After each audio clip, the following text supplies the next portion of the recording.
Mag-igisa muna tayo ng ating bawang. Tapos lagay na rin natin yung ating sibuyas.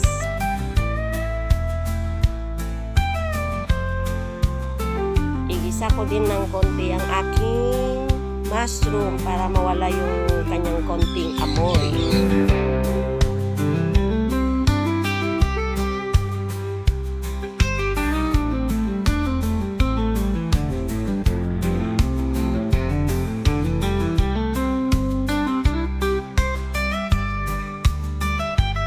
Tanggalin muna ang ating mushroom. Tapos ilagay na natin yung ating sili na dalawang hindi maanghang at saka isang maanghang. Para hindi maumay yung ating carbonara sauce. Ng konting anghang.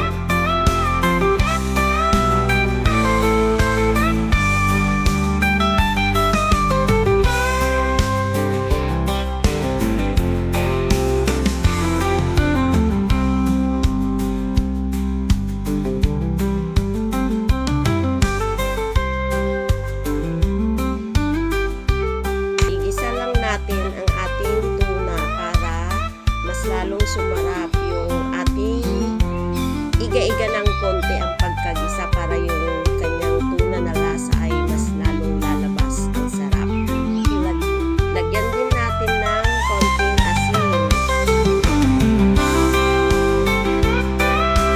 Tapos maglagay din tayo ng durog na paminta.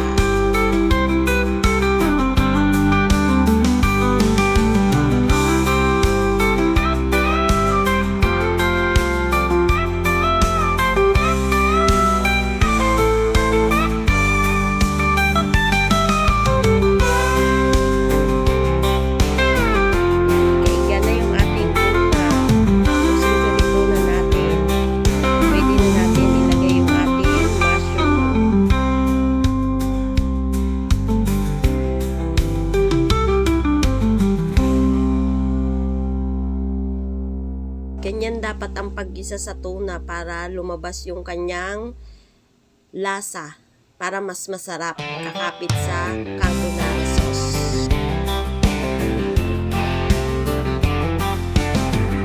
Ilagay na natin yung ating Michel's cream. 2 Michel's cream ang ginamit ko dyan.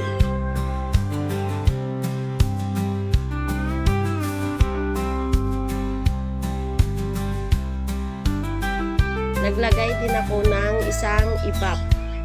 Yung ano lang, kalahati lang pala to, kalahati. Kalahati sa malaking lata. Yung malaking ibap, kalahati lang yung nilagay ko.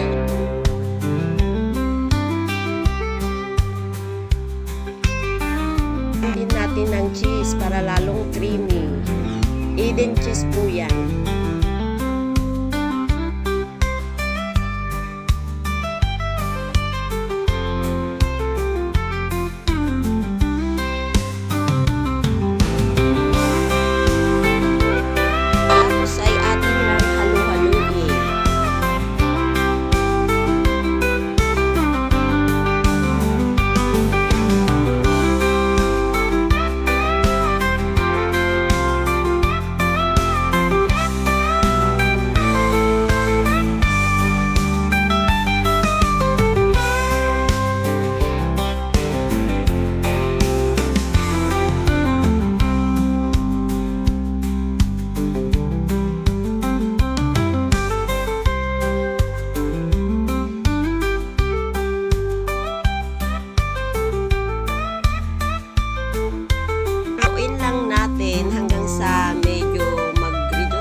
konting cheese para mas lalo pa siyang sumarap.